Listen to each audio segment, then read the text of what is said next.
रात के 2 बजे और आज फिर नींद कहीं खो गई है। कुछ बातें हैं जो दिन में कह नहीं पाती, शायद इसलिए रातों से दोस्ती हो गई है।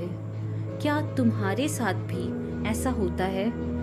दिन भर सब ठीक लगता है, लेकिन रात के 2 बजे अचानक किसी की याद, किसी की बात या फिर अपनी ही कमी दिल पर दस्तक देने लगती है। आज मैं तुम्हें एक लड़की की कहानी सुनाती हूँ। एक ऐसी लड़की जो दिन भर सबको हंसाती है।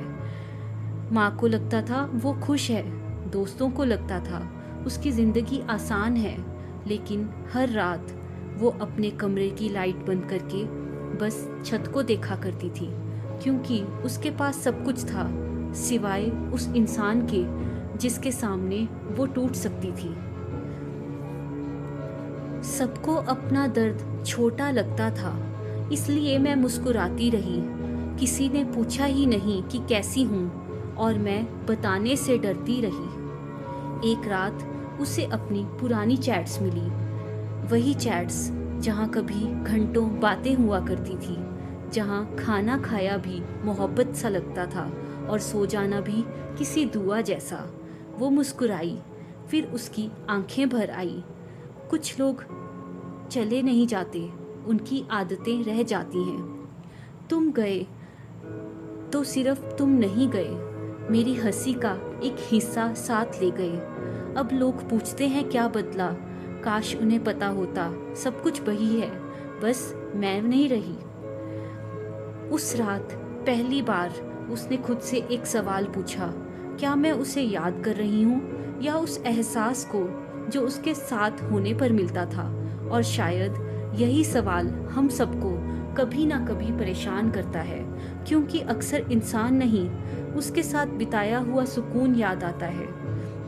मुझे उसकी कमी नहीं सताती, मुझे वो याद आती है जो उसके साथ हंस लिया करती थी, बिना वजह खुश रहा करती थी।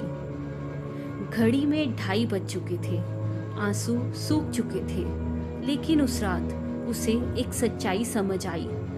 कुछ लोग हमारी ज़िंदगी में रहने नहीं, हमें बदलने आते हैं। हमें सिखाने आते हैं कि दिल टूटने के बाद भी धड़कता है।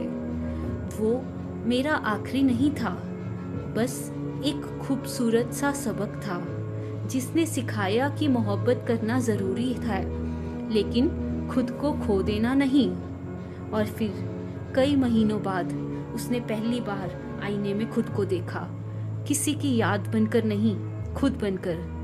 और फिर एहसास हुआ कि वो इंसान, वो जिसको ढूंढ रही थी, वो कभी कहीं गया ही नहीं था। वो तो वो खुद थी। बहुत दूर तक ढूंढा मैंने उस सुकून को, हर चेहरे में, हर रिश्ते में। फिर एक दिन खुद से मिली और तलाश खत्म हो गई। जो लोग चले गए उन्हें जाने दिया, जो सपने टूट गए उन्हें भूलने दिया, क्योंकि आखिर में समझ आया सबसे लंबा रिश्ता खुद के साथ ही होता है। अगर तुम भी ये रात के 2 बजे सुन रहे हो और किसी के याद कर रहे हो, तो शायद अब सो जाने का वक्त है। उसे नहीं, खुद को सोचते हुए, क्योंकि कुछ कहानियाँ किसी और के लौटने की नहीं, खुद के लौटने के आने से पूरी होती हैं। Good night.